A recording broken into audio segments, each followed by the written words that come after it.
할렐루야. 오늘도 거룩한 주일을 맞이해서 예배를 드립니다. 여러분 일주일 동안 잘 지내셨죠? 주의 사랑으로 일주일을 잘 지내왔는데요. 그 사랑이 우리의 힘이 되고 그 사랑이 우리의 버팀목입니다. 그 사랑을 찬양하는 마음으로 이 시간 주님을 부르짖는 귀한 시간 되면 좋겠는데, 이 시간 우리가 처음 불러보는 곡이긴 해요.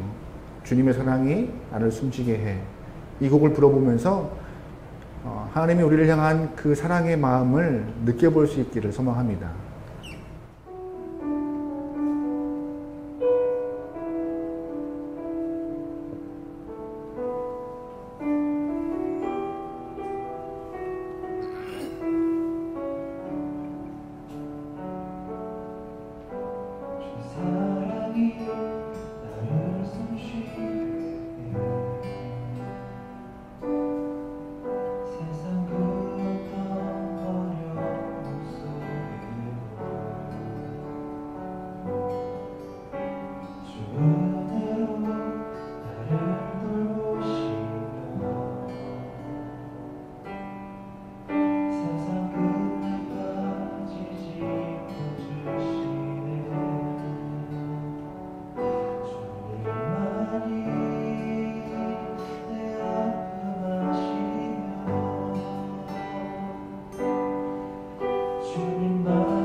주 사랑이 나를 숨쉬게, 주 사랑이 나를 숨쉬게 해.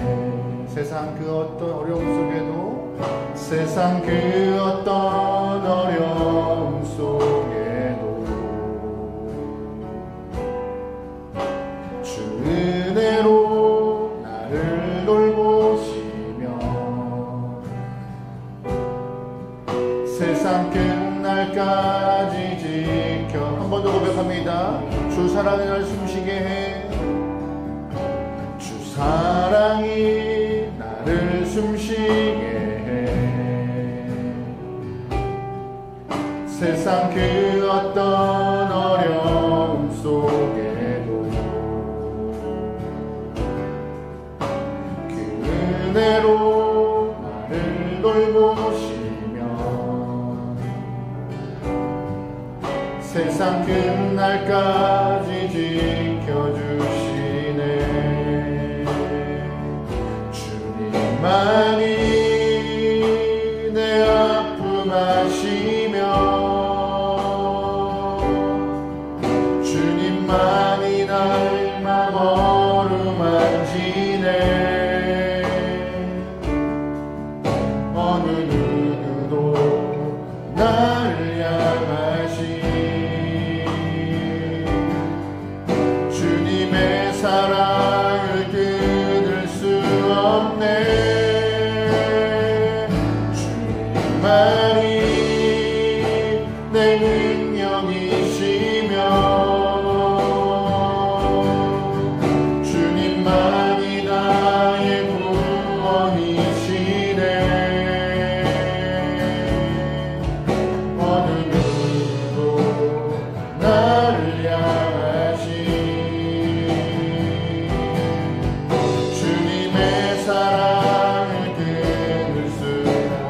처음부터 고백합니다. 주 사랑이 나를 숨쉬게, 주 사랑이 나를 숨쉬게. 세상 그 어떤 어려움 속에도, 세상 그 어떤 어려움 속에도 주 은혜로 나를 보시며 주 은혜로 나를 돌보시며 세상 끝날까지 주 사랑을 이끄시네. 주 사랑이 나를 이끄시네. 내가 갈 수 없는 그곳으로, 내가 갈 수 없는 그곳으로. 아멘. 주의 사랑 나를 붙드시며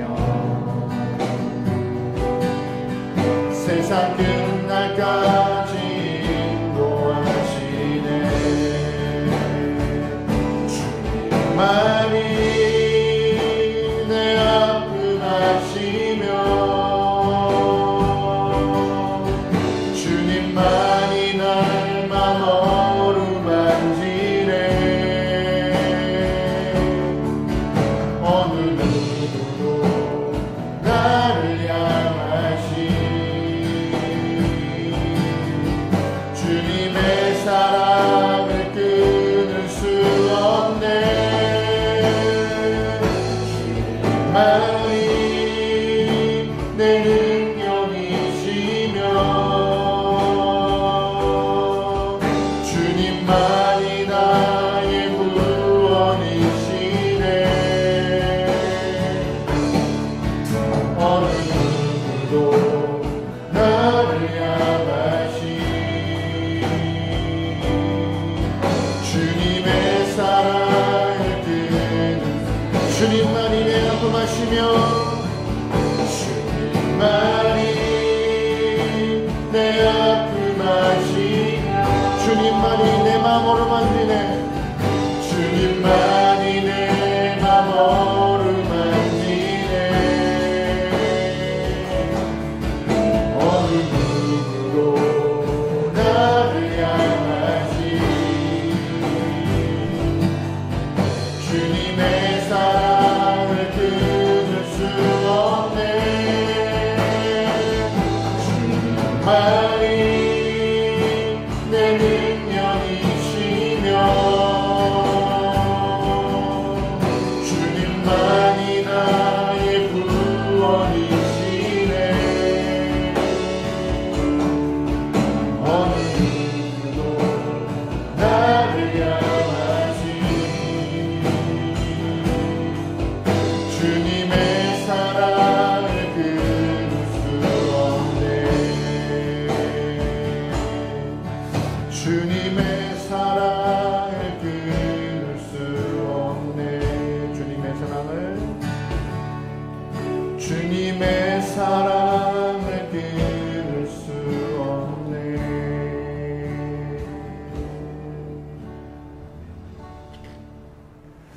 그렇습니다. 하나님, 주님의 사랑을 끊을 수 없기에 오늘도 우리가 예배를 드리고 있습니다. 각자의 자리에서 조금은 불편하게 예배를 드릴지라도 우리가 있는 곳이 주님의 성전되기 원하오며 우리가 있는 곳에서 신령과 진정으로 아름답게 예배를 드려서 끊임없이 베푸시는 사랑을 체험할 수 있는 귀한 시간 되게 도와주시로서 1대1 주님과의 만남의 시간입니다. 이 시간을 통하여서 모든 성도가 최선을 다하여서 구별되게 거룩한 모습으로 예배할 수 있도록 역사하여 주시옵소서. 삶의 문제와 주변의 상황들이 우리 예배를 방해하지 못하게 허락하시고 오롯이 주를 바라보며 오롯이 주를 사랑하며 오롯이 주님만을 위한 예배되게 인도하소서. 모든 을 맡기오며 예수님의 이름으로 기도합니다. 아멘. 나는 전능하신 아버지 하나님 천지의 창조주를 믿습니다. 나는 그의 유일하신 아들 우리 주 예수 그리스도를 믿습니다. 그는 성령으로 잉태되어 동정녀 마리아에게서 나시고 본디오 빌라도에게 문을 받아 십자가에 못 박혀 죽으시고 장사된 지 사흘 만에 죽은 자 가운데서 다시 살아나셨으며 하늘에 오르시어 전능하신 아버지 하나님 우편에 앉아 계시다가 거기로부터 살아있는 자와 죽은 자를 심판하러 오십니다. 나는 성령을 믿으며 거룩한 공교회와 성도의 교제와 죄를 용서받는 것과 몸의 부활과 영생을 믿습니다. 아멘. 아멘.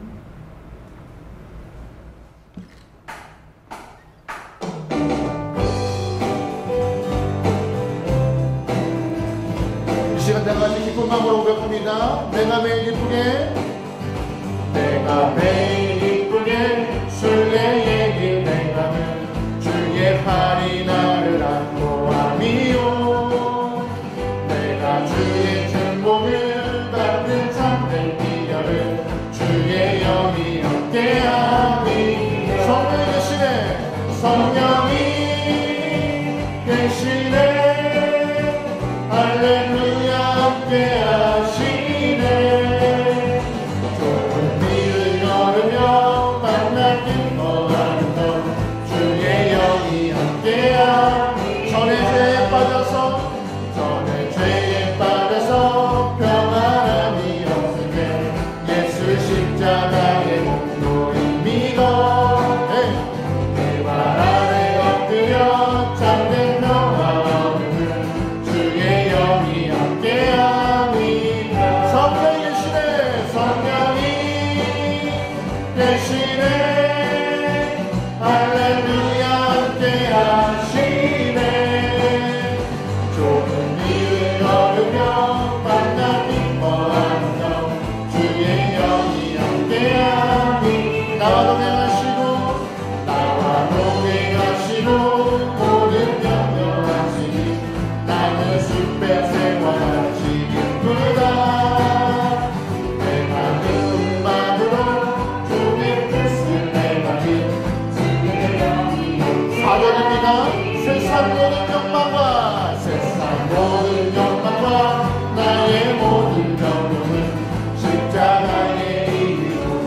주님 삶 가운데 우리 사랑하는 고백이 항상 되길 소망합니다. 할렐루야.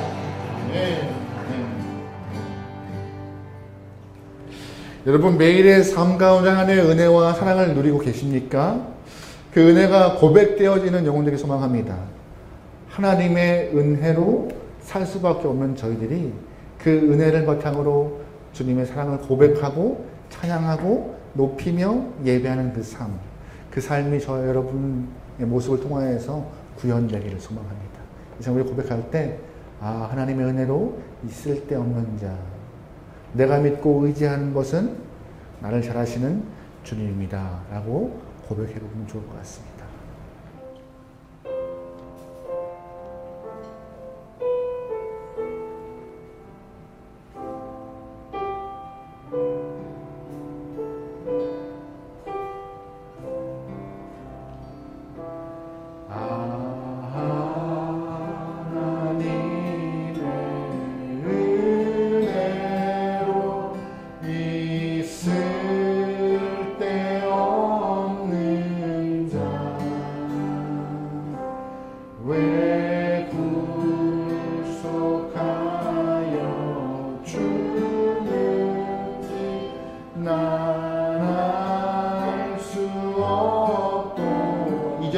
왜 내게 굳세 믿음과 왜 내게 굳세 믿음과 또 복음 주셔서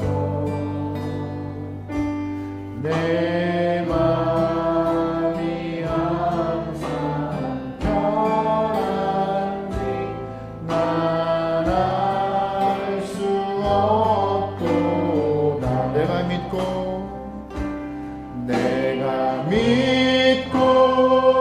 또 의지하는 내 모든 형편 자신은 주님 늘 보혜 주실 것을 나를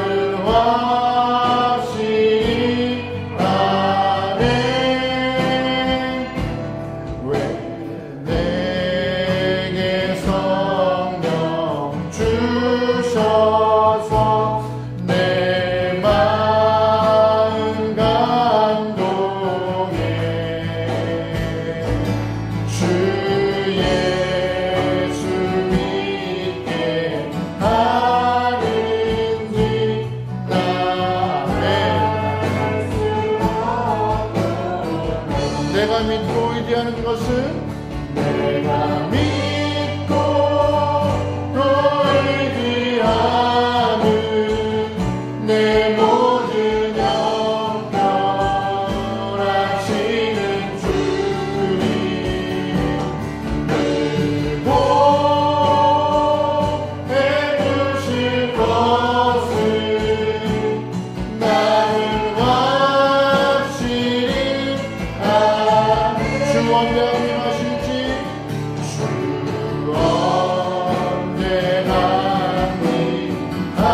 하실지 오밤에 온낮에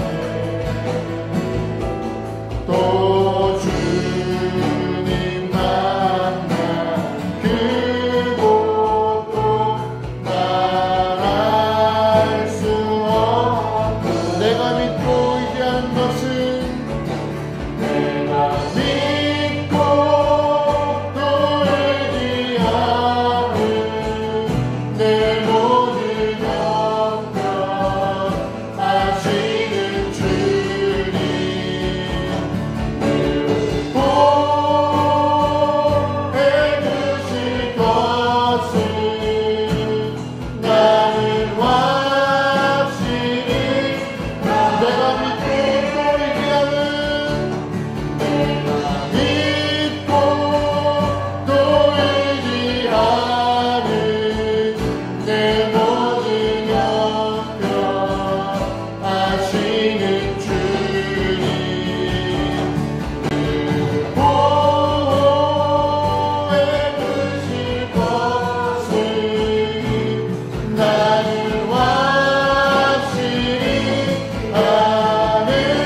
선한 목자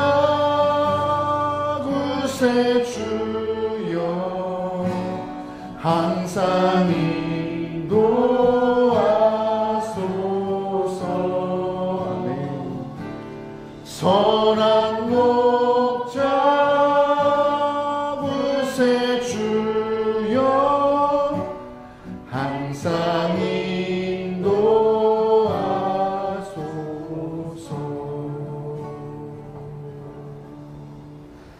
목자이신 예수님,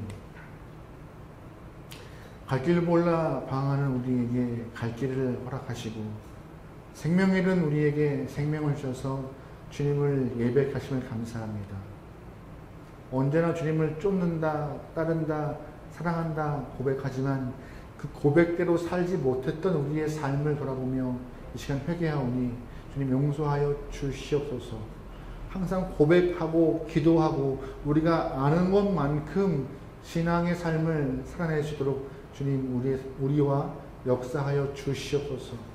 매 순간 우리의 믿음이 꺾이고 의지가 꺾이고 결심이 꺾이는 삶이 반복되지만 그럼에도 우리에게 예배를 통하여서 말씀을 주시고 찬양을 통하여서 고백 허락하시고 기도를 통하여서 다짐하고 있사오니 주님이시여 성령 하나님이시여 우리의 매 순간순간마다 분분초초마다 우리의 삶을 우리의 마음을 우리의 순간순간을 붙잡아 말씀대로 살아낼 수 있도록 그리하여서 주님께 칭찬받는 귀한 영혼들에 인도하소서.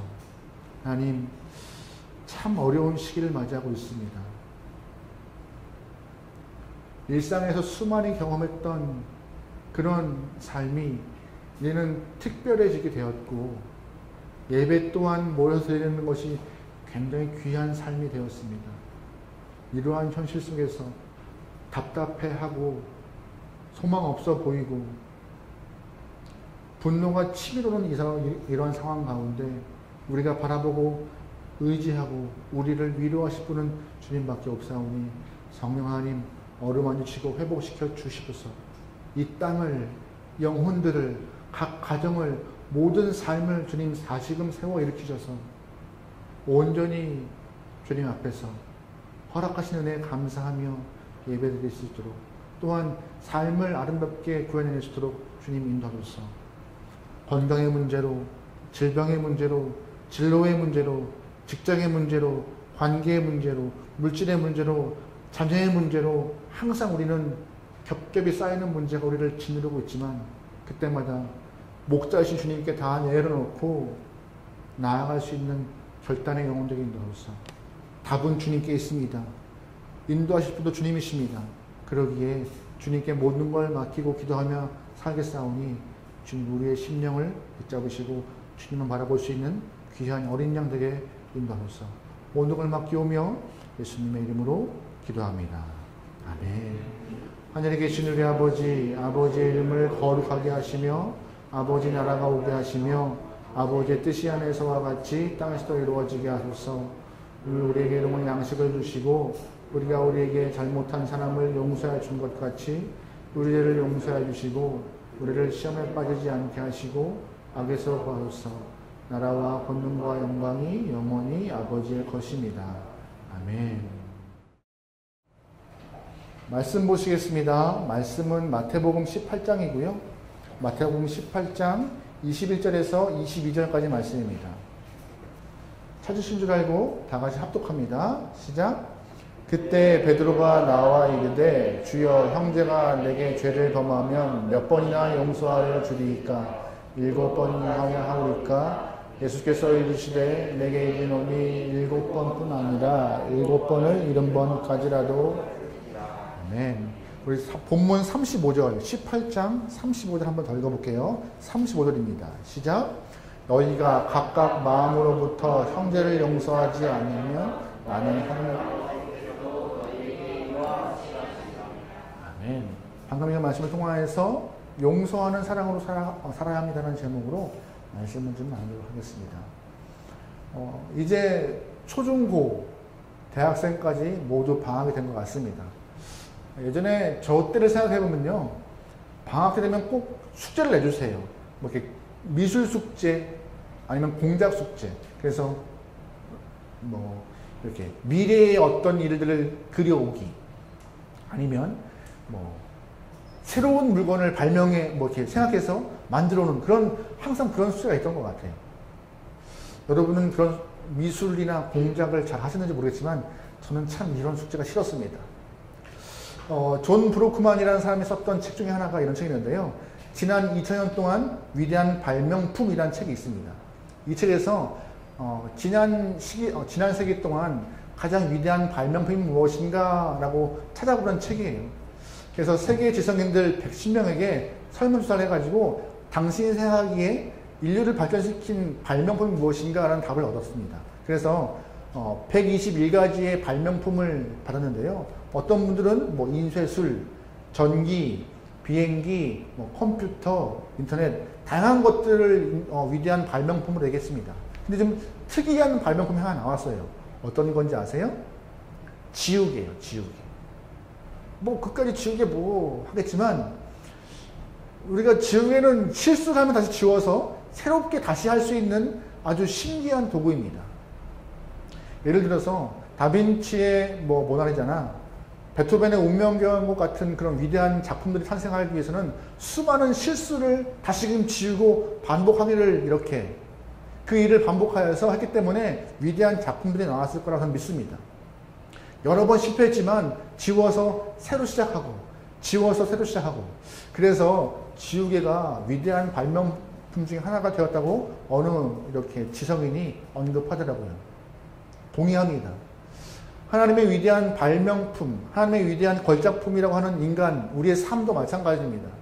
우리도 삶 가운데 실수도 많고 죄악들도 많아요. 그래서 하나님이 허락하신 그 용서라는 지혜를 다 지워서 새롭게 리스트해서 새로운 삶을 살도록 허락하신 은혜가 있습니다.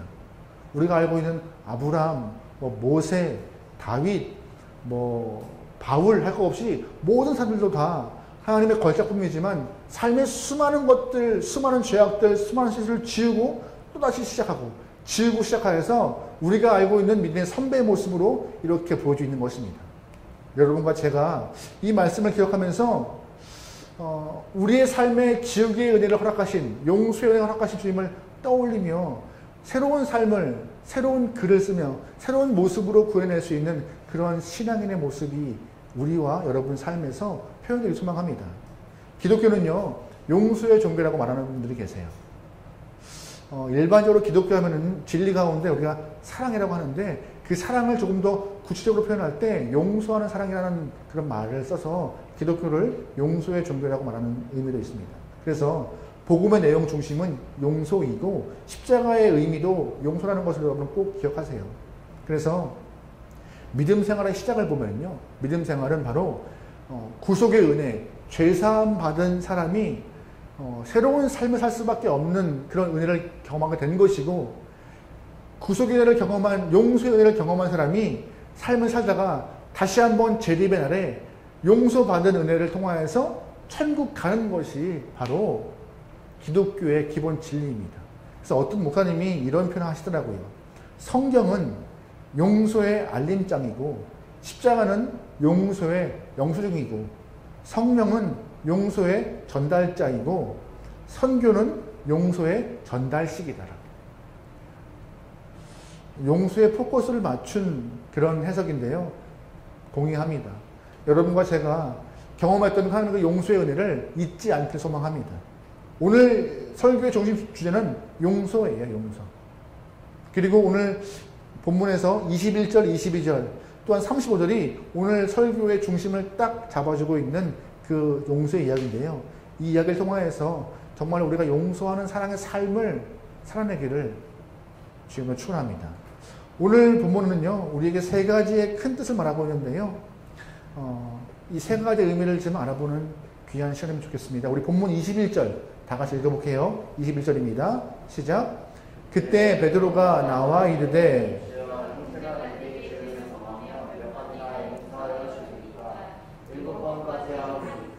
오늘 본문은 베드로의 질문으로 시작합니다. 베드로가 질문해요. 예수님 몇 번 용서하면 돼요? 베드로 당시에 벤 시라라는 그런 랍비가 이런 글을 썼다고 합니다. 그가 기록했던 집회서라는 책을 보면은요, 범죄한 이웃에게 2번의 기회를 주라고 말하고 있던 것이에요. 그러니까 2번의 용서를 하라고 있다고 한 것이죠. 다른 랍비들은 2번은 좀 그렇고 3번까지 용서라고 말하고 있는 것입니다. 그러니까 예수님 당시에도 2번, 3번은 그래 감당할 수 있는 범위라고 했던 것 같아요. 근데 오늘 본문에서 베드로는 한 걸음 더 나가요. 2번, 3번은 예수님 사랑을 좀 품어서 7번까지 용서하면 되겠습니까? 라고 질문하고 있는 것이죠. 용서가 참 어려운 것 같아요. 개인적으로 인생에서 가장 어려운 문제 중에 하나가 용서인 것 같습니다. 돈 떼먹고 도망간 사람 용서하는 거 참 어렵고요. 또한 사기친 사람 용서하는 거 참 어렵고요. 게다가 온갖 상처를 나에게 했던 영혼들을 용서하는 것도 어렵고, 나에게 비수의 말을 꼬는 사람도 용서하기 어렵고, 또한 나에게 괜히 누명 씌운 사람도 용서하기 어렵고, 용서할 수 없는 사람들이 천지지만 그래도 베드로는 7번까지 그들을 용서하면 되겠습니까? 라고 말하고 있는 것입니다. 굉장한 믿음이죠. 굉장한 마음인 것이에요. 근데 예수님은 답을 그렇게 하지 않으십니다. 우리 22절 말씀 읽어볼게요. 시작. 예수께서 이르시되 내가로 이르노니 7번뿐 아니라, 꼭 이 본문을 읽으면은 물어보는 분이 계세요. 목사님, 그러면 490번 용서하면 돼요? 490번 용서하면 돼요. 네, 돼요. 근데 무슨 말이냐? 오늘 예수님은 베드로에게 했던 말이 용서의 횟수를 490번이 아니라 용서의 횟수를 정하지 말라는 뜻이에요. 다시 말해서 끝까지 용서하라고 하는 본문이 오늘 본문의 핵심인 것입니다. 무한적인 용서가 예수님이 원하시는 용서이고 하나님이 품은 용서라고 오늘 본문은 가르쳐주고 있는 것입니다.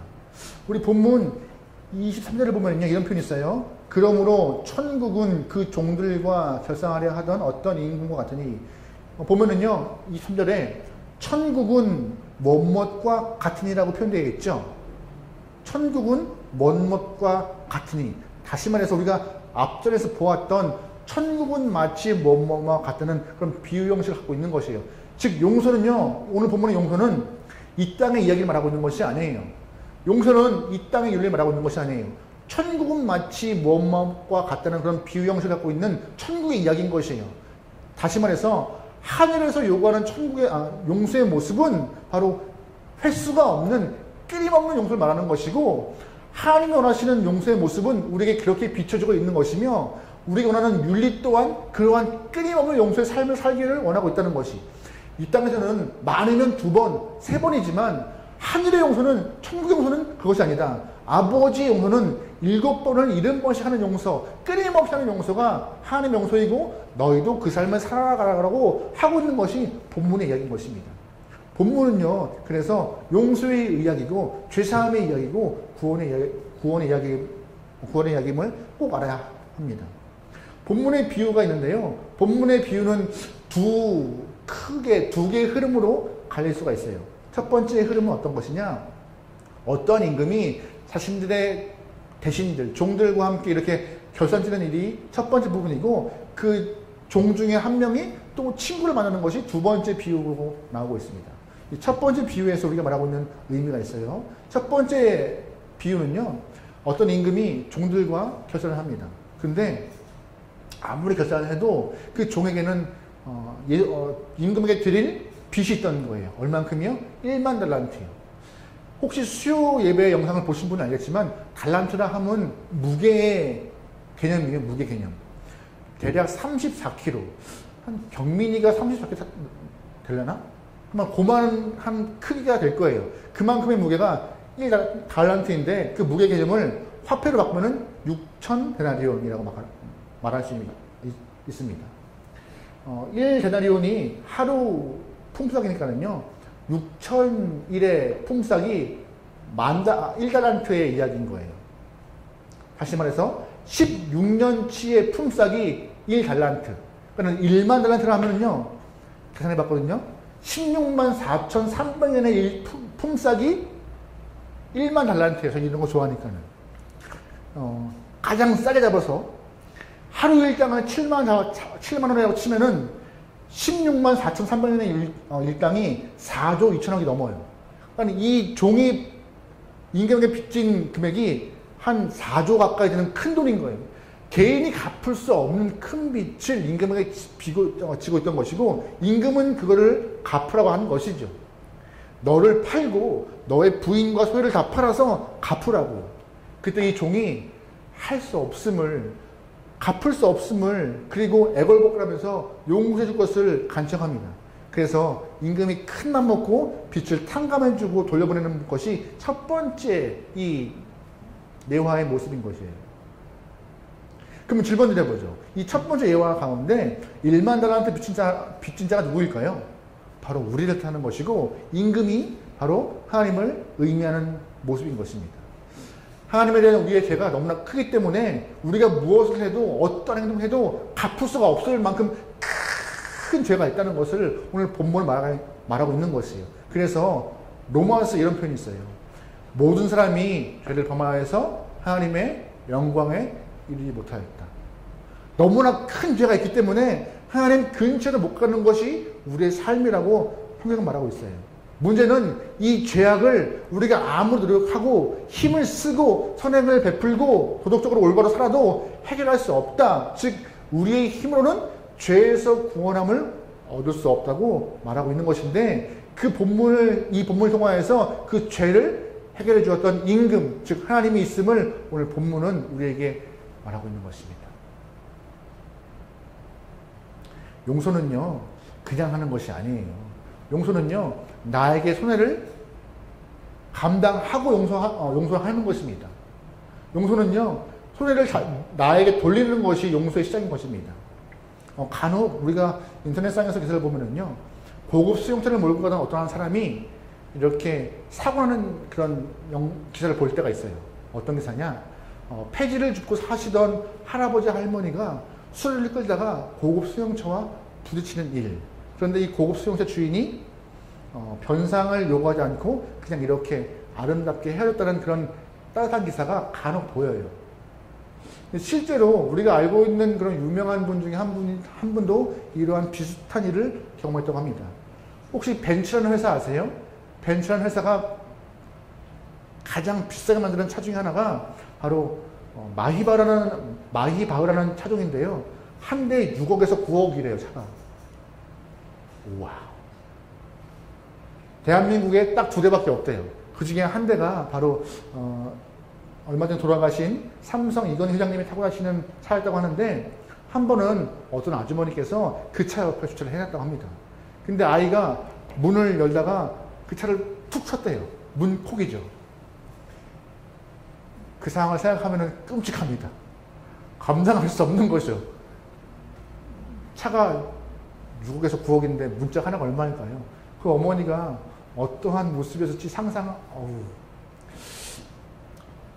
이건희 회장이 그 아주머니에게 뭐 수리비를 청구했는지 안 청구했는지 모르겠지만 제 개인적인 짐작은 아마 청구하지 않았을 거예요.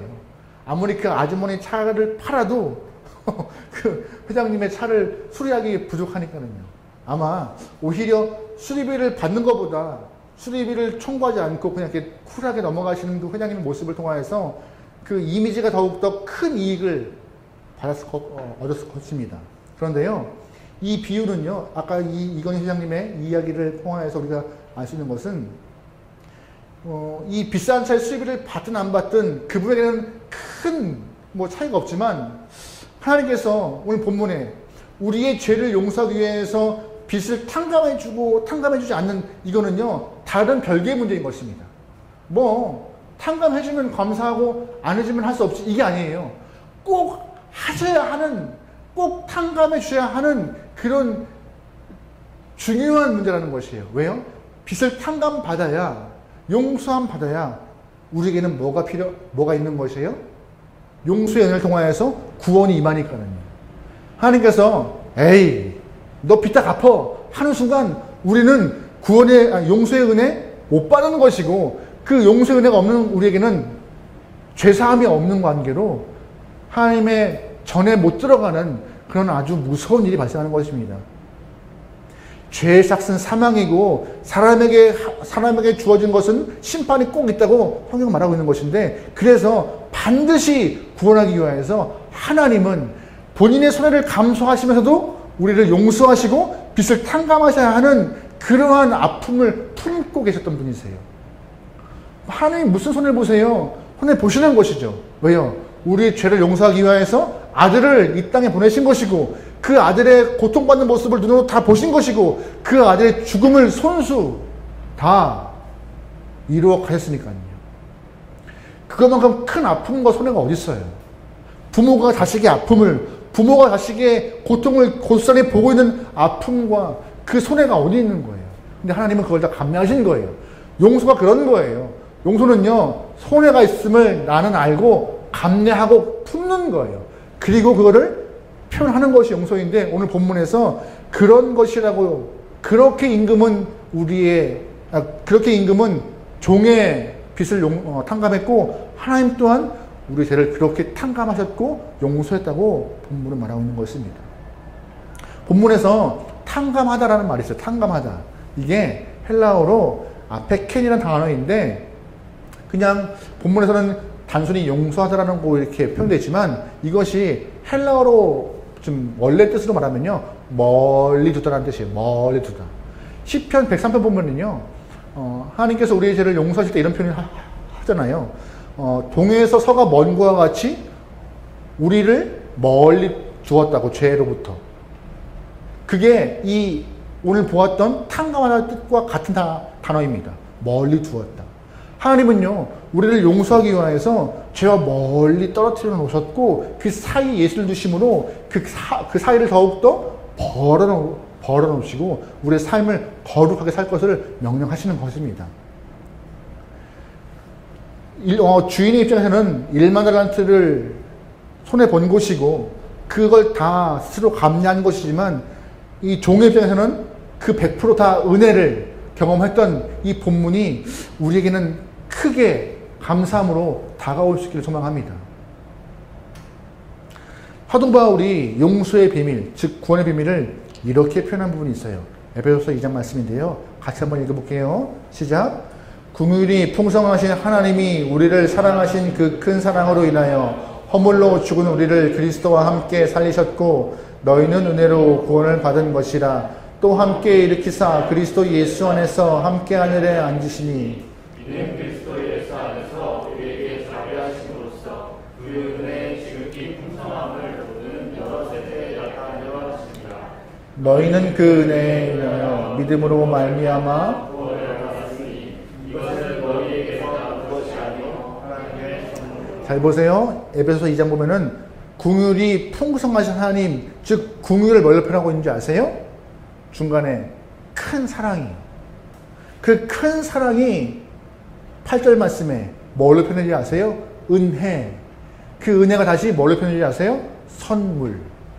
즉 하나님이 우리를 불쌍히 여기시는 그 긍휼이 사랑이 되어서 우리를 용서하신 것이고, 그 용서가 은혜가 되어서 우리에게 뭘 줬다는 것이에요? 구원. 그래서 그것은 선물이라 함이에요. 오늘 본문에서 주어진 첫 번째 메시지가 무엇이냐? 그래서 우리는 이렇게 말할 수 없는 큰 빚을 탕감받은 영혼이다라고 말하고 있는 것입니다. 다시 말해서 큰 용서함 받은 자라는 사실이에요. 저와 여러분은 1만 달란트 빚진 자와 같이 큰 용서함 받은 자, 어떤 것과도 바꿀 수 없을 만큼 큰 용서함을 입은 자라고 오늘 본문을 말하고 있는 것인데요. 여러분 그 용서함 받으신 줄 믿으시길 소망합니다. 근데 이 예화 이후에 또 다른 예화가 이어져요. 이 비유의 이막인데요. 1만 달란트 빚진 종이 탕감받고 집으로 오는 길이 발생해요. 근데 집으로 오는 길의 과정 가운데 친구를 만납니다. 근데 친구가 이 1만 달란트 빚진 자에게 돈을 빌린 적이 있어요. 얼만큼이요? 100데나리온이요. 이걸 좀 환산해 보면은 한 1,000만 원 정도 된다고 말하더라고요. 즉 4조를 탕감받은 사람이 조금 여유가 있어서 1,000만 원을 빌렸던 것 같아요. 어쨌든. 근데 이 1만 원한테 빚진 종이 자신에게 빚진 친구를 향하여서 갚으라고 막 이렇게 소리치는 장면이 나옵니다. 우리 28절 말씀 읽어볼게요. 28절입니다. 시작. 그 종이 나가서 자기에게 100데나리온 빚진 동료 한 사람을 만나 붙들어 목을 잡고, 28절 보면은요, 목을 잡고라는 표현이 있어요. 이게 뭔지 아세요? 목을 졸랐다라는 얘기예요. 멱살 잡고 목을 조르면서 갚어. 안 갚으면 내가 죽여버릴 거야 하는 그런 협박의 말을 했다는 것이 이렇게 수선되어서 말하고 있는 것이에요. 자신은 4조 가까이 되는 큰 1만달란트라는 빚을 탕받았지만 오히려 자신에게 조금 빚진 자를 용서하지 못하고 갚으라고 목을 조르고 협박하고 있으며 옥에 가던 일이 발생해요.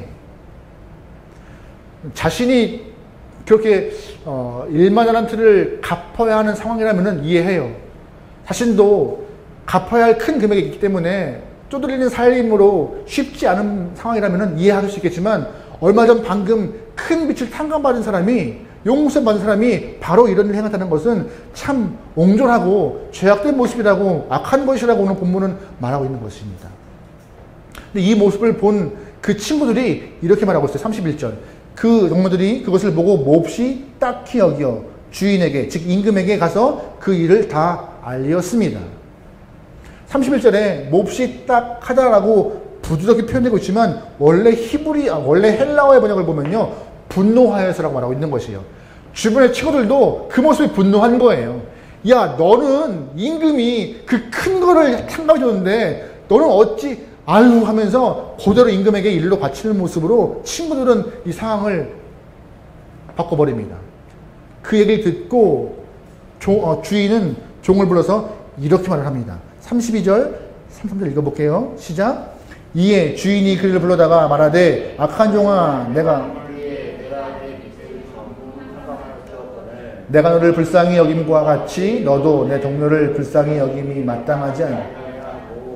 방금 읽은 본문에서 우리가 주목할 단어 두 가지 있습니다. 악한 종아, 마땅히 하지 아니하냐. 이 두 단어예요. 용서받은 자, 용서하지 못함에 어떻게 평가하세요? 악한 종이라고 해요. 또한 마땅히 그렇게 해야 한다고 말하고 있는 것입니다. 하나님이 첫 번째 비유에서 우리에게 너희가 똑같이 1만달란트 빚진 자와 같이 용서받은 자다라고 언급하시고 있고, 또한 우리에게 그렇게 해야 함을 간접적으로 말하고 있습니다. 또한 두 번째 비유에서 그렇게 하지 않은 종을 향하여서 악한 종이라 말하고 있는 것과 같이 우리 또한 용서받았지만 그렇게 용서하지 않을 때는 우리가 똑같이 악한 종이라 평가한다라고 오늘 본문을 말하고 있어요. 궁유람 받고 용서함 받아 구원 얻은 자, 용서함 받은 자, 조건 없이 용서한다는 것이 주의 뜻입니다. 우리 에베소서 4장 말씀 읽어볼게요. 같이 읽어요. 시작. 서로 친절하게 하며 불쌍히 여기며 서로 용서하기를 하나님이 그리스도 안에서. 잘 보시면 우리가 친절하고 불쌍히 여겨야 하며 용서할 때 누구와 같이? 하나님이 그리스도 안에서 누구를? 너를 용서한 것 같이. 용서의 기준이 누구예요? 나예요? 내가 여유롭고 여유있고 조금 마음이 넓어서 용서한다가 맞나요? 아니에요. 용서의 기준은 하나님인 것이에요. 하나님이 너희를 용서한 것과 같이 너희 또한 주변에 있는 영혼에게 용서해야 한다는 것이 하나님의 뜻이고 천국 백성의 모습이며 천국의 윤리이고 하나님이 원하시는 용서의 삶이라고 본문은 말하고 있는 것이에요. 두 번째, 이 뜻이 첫 번째에서 뭐라고 말씀드렸어요? 우리가 모두가 다 하나님의 용서함 받은 자다. 두 번째, 용서함 받은 자 똑같이 용서한 삶을 살아야 한다는 것이 삶의 원리라는 것입니다. 그러면 오늘 본문에서 말하고 있는 세 번째 원리가 뭐예요? 용서하지 않으면 하나님이 마지막 날 심판한다라는 말을 하고 있는 것입니다. 35절 말씀 같이 읽어볼게요. 시작. 너희가 각 마음으로부터 형제를 아니하면 아버지께서 너희에게 이와 같이 하시리라. 굉장히 무서운 말씀이죠. 동료를 불쌍히 여기지 않고 옥에 갇히고 목을 조르면서 돈을 갚으려 했던 그 영혼, 아마 그 영혼은요 임금에게 불려가서 옥에 들어가 평생 못 나왔을 거예요. 왜? 똑같이 갚아주시는 것이죠. 야고보서 2장 말씀에 이런 표현이 있어요. 같이 한번 읽어볼게요. 시작. 궁유를 행하지 아니하는 자에게는 궁유 없는 심판이 있으리라. 긍휼이 없는 자 뭐가 있대요? 긍휼 없는 심판이요. 아까 기억하세요? 야고보서 말씀, 에베소 2장 말씀 기억하세요? 긍휼이 하나님의 사랑으로 표현되어 있고 사랑이 은혜가 되어서 우리에게 뭘 줬다고요? 구원의 역사하며. 즉 긍휼이 사랑의 시작이었다고 말하고 있는 것입니다.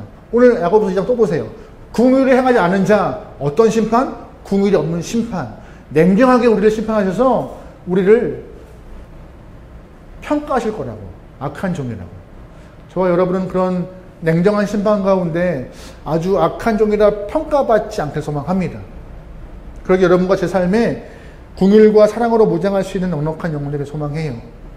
내가 갖고 있는 것이 아니라 사랑받은 자, 하늘의 은혜 입은 자, 예수의 사랑을 경험한 자가 가질 수 있는 그 넉넉한 은혜를 갖고요.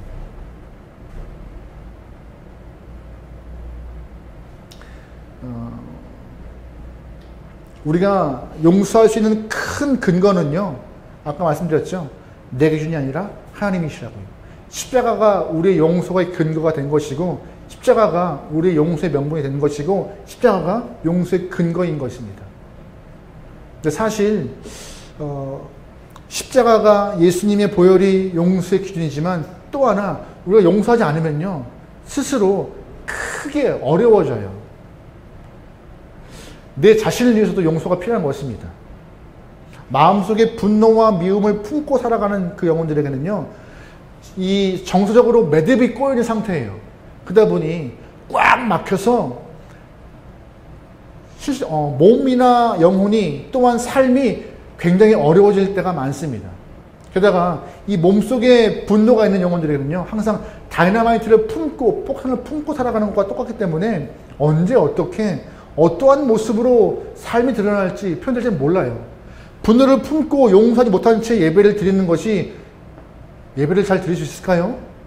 내 안에 용서하지 못한 채 기도를 하고 찬양하는 것이 온전한 예배가 찬양이 될까요?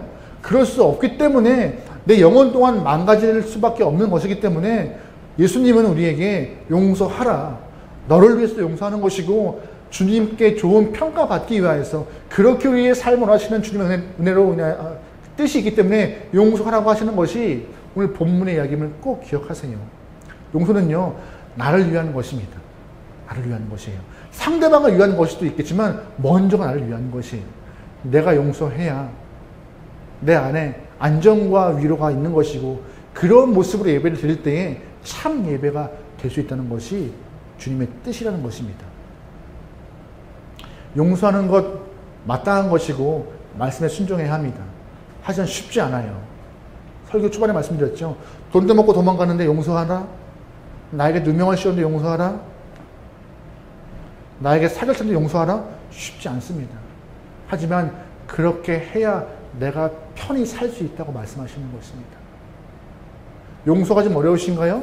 그러면 공감과 이해를 좀 해보시죠. 어쩔 수 없었을 것이다. 그럴 수밖에 없었을 것이다 라고 그렇게라도 하는 것이 우리의 영혼에 도움되는 것입니다. 요한복음 20장 보면은요, 예수님께서 부활하신 이후에 마지막으로 제자들에게 세상으로나 이렇게 파송 보내신 장면이 나오세요. 후 하고 부르시면서 성령을 보내시며 또한 이런 말씀하십니다. 요한복음 20장 이 3절 말씀입니다. 같이 읽어볼게요. 시작. 너희가 누구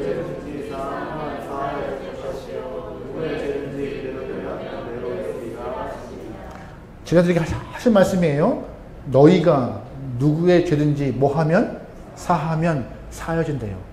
용서의 은혜, 죄사함의 은혜는 원래 누구한테 있는 거예요? 예수님한테 있는 거예요. 예수님의 십자가와 보혈한테 있는 것인데 갑자기 부활의 주님께서 하늘로 올라가시기 직전에 제자들에게 이런 은혜를 허락하십니다. 너희가 죄를 사하면 사하여질 것이다. 이 땅에 그리스도인으로 살아가는 영혼들에게 똑같이 주시는 그런 은혜의 능력의 말씀이신 것입니다. 우리도 누군가의 죄를, 누구를 용서하고 이해하고 공감하고 넘어가면 그 죄가, 그 아픔이 사여질 것이다. 즉, 이 땅에 보내진 수많은 죄들의 삶의 모습은 어떠한 모습이 되냐? 첫 번째, 용서하는 모습으로 사랑을 표현하는 것이 은혜 받은 자, 구원받은 자의 첫 번째 모습이라고 오늘 본문은 언급하고 있는 것입니다. 참 제자가 무엇이냐? 예수님 말씀 따르는 것이잖아요. 예수님 말씀이 무엇이냐? 우리에게 용서의 삶을 살라고 허락하시는 것입니다. 내 가족, 내 이웃, 주변 영혼들 향하여서 조금 더 여유 있는 마음을 갖게 되는 것. 내가 용서하는 것 맞습니다. 하지만 먼저 용서받은 자, 먼저 은혜 입은 자, 그렇게 은혜를 표현하고 용서를 하라. 오늘 본문은 간단합니다. 용서를 받았다. 용서해야 한다. 그렇지 않으면 너는 구별 없는 심판을 받을 것이다. 저와 여러분의 삶이 용서하는 사랑으로 하나님의 말씀을, 복음을 아름답게 전달하고 표현할 수 있는 귀한 영혼 되기를 주의 이름으로 축원합니다. 아멘. 우리 시간 찬양할 때는요, 이러한 고백을 좀 해보죠. 아버지의 사랑을 내가 노래합니다. 아버지의 은혜를 내가 노래합니다. 그 사랑이 바람이 없고, 그 사랑이 거짓이 없고, 언제나 그 성실하신 사랑을 내가 사랑합니다. 그 사랑 때문에 내가 용서함 받았고, 은혜 입었고, 예배 드립니다. 라는 마음으로 찬양해보죠.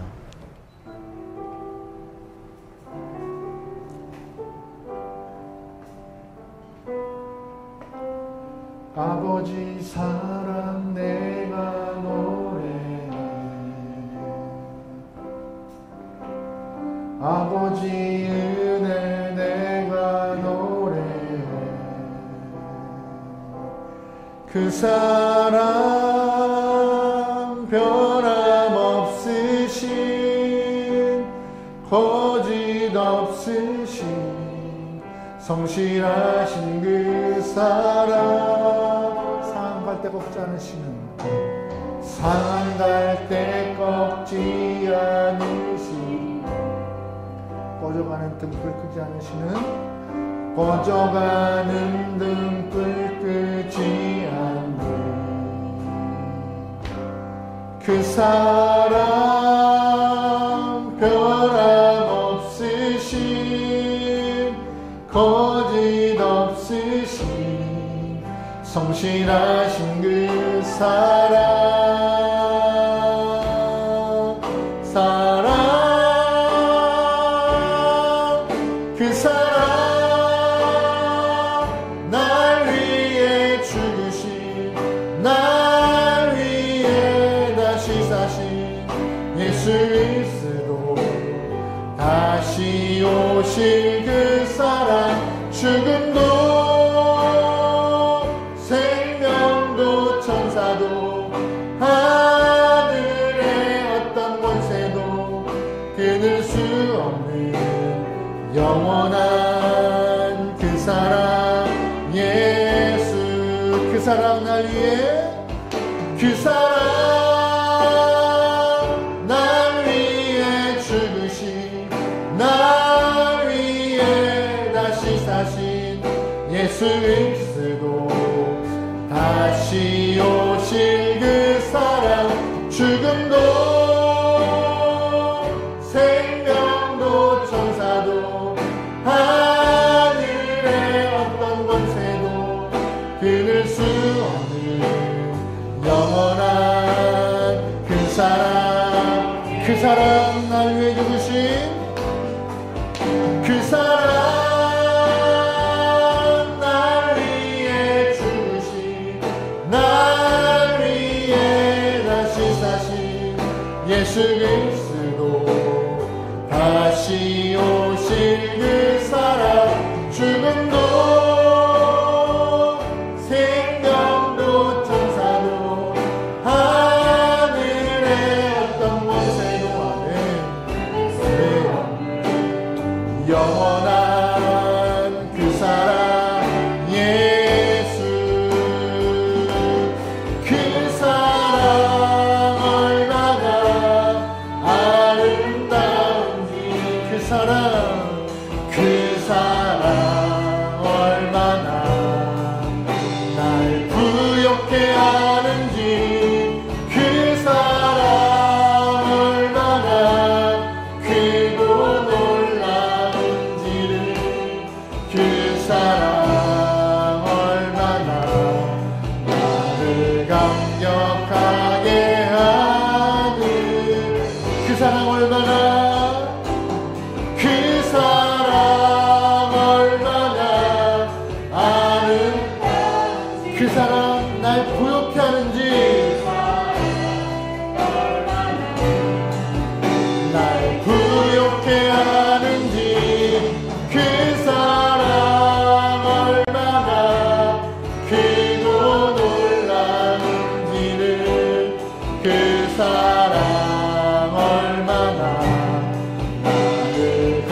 감격하게 하는지.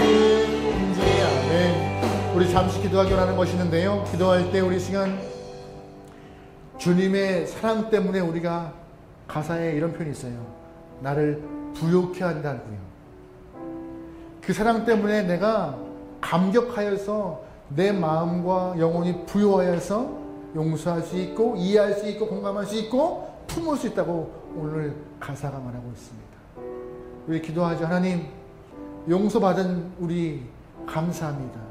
그 받은 용서, 받은 은혜 잊지 않고 우리 또한 부요한 영혼 되어서 하늘의 용서를 구현할 수 있도록 우리의 시간과 우리의 마음과 우리의 삶을 이끌어 가게 되려고, 입으로만 용서하지 않고 마음으로 풀고 마음으로 공감하고 마음으로 보듬어 안을 수 있는 용서하는 영혼이 될 수 있도록 우리 삶을 위하여서 잠시 시간 기도하겠습니다. 기도합니다. 하나님이 우리를 궁일이 보셨기 때문에 우리 또한 그 사랑으로 큰 은혜 입어서 구원의 자리에 올라왔습니다. 주의 구원하신 우리를 살리셨고 그 은혜가 우리에게 생명을 하셨고 그 은혜가 우리를 부여하겠습니다. 그러니 하나님이시여, 우리 또한 부요한 자 되었음을, 용서한 자 되었음을 잊지 않고 부요한 자가 넉넉한 마음으로 하나님의 마음을 품고 우리를 향하여서 아픔 주고 우리를 향하여서 괴로운 영혼들을 품을 수 있고 용서할 수 있다고서 내가 부요하여서 용서하는 것이 아니라 주님이랑 하신 그 은혜가 너무나 크기 때문에, 그 사랑 감당할 수 없는 은혜가 있기 때문에 용서하고 이해하고 공감할 수 있는 그 넉넉한 믿음의 영혼이 되었어. 하나님이시여, 이 땅 가운데 말씀을 표현하겠습니다. 가장하는 영혼들에게 죄사함의 혼을 것처럼 우리 또한 그 죄사함을 품고 용서와의 삶을 그려져 나오니 주님이시여 붙잡으시고 우리가 그들을 열심하여서 아름다운 마음이 지나신다고 했어. 주님이시여, 내 마음 가운데 응어리가 있습니까? 마음에 상처가 있습니까? 마음에 아픔이 있습니까? 나 먼저 주님 용서하신다고 했어. 나 먼저 하나님이시여 보듬긴도 하시고 나 먼저 떠신도 하시고 내가 먼저 주님의 사랑으로 그들을 이해한다고 했어. 하나님이시여, 그 은혜와 사랑이 흘러가고 또 흘러가 넘치는 사랑으로 주의 아름다운 마음이 이 땅 가운데 가득히 올라오니 우리가 주의 도구가 되어 주님의 마음이, 주의 은혜가 흘러갈 수 있도록 기도합시다. 아멘.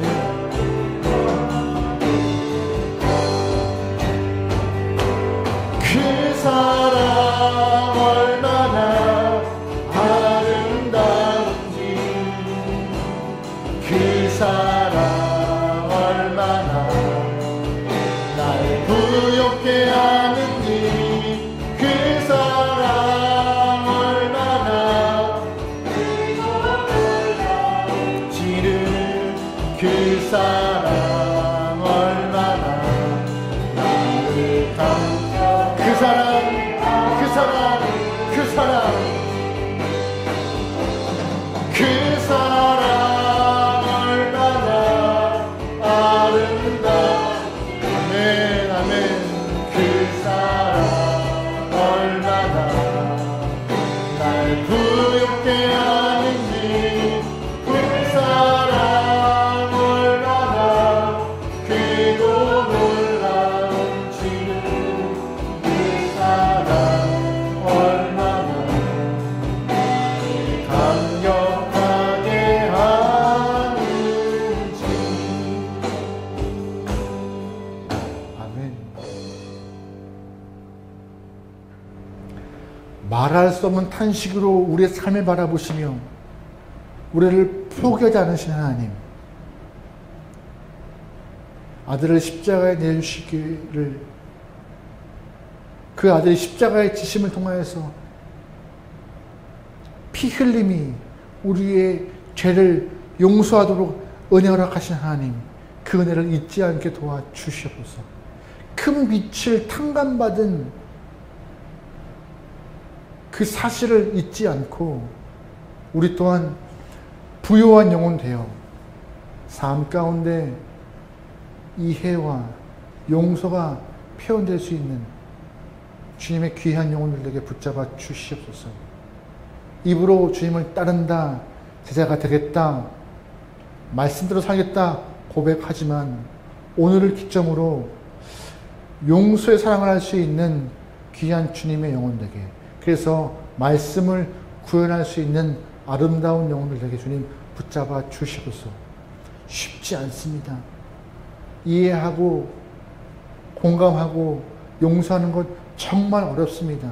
그럼에도 주님이 명령하시는지라 저희 또한 말씀을 삶에서 열매로 맺기 위하여서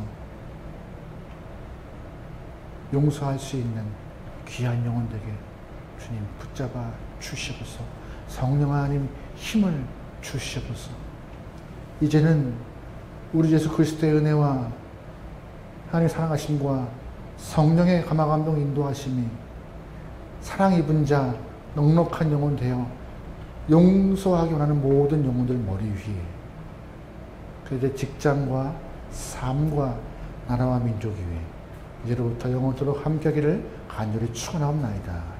아멘.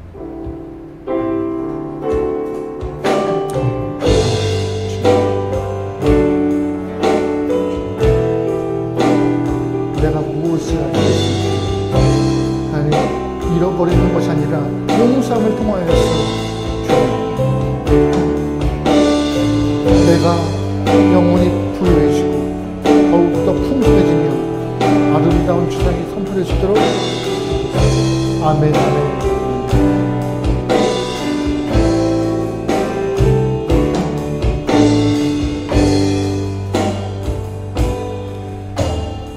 아멘. 용서의 하나님께 영광의 박수 올리겠습니다. 하나님 감사합니다. 그 은혜 잊지 않겠습니다.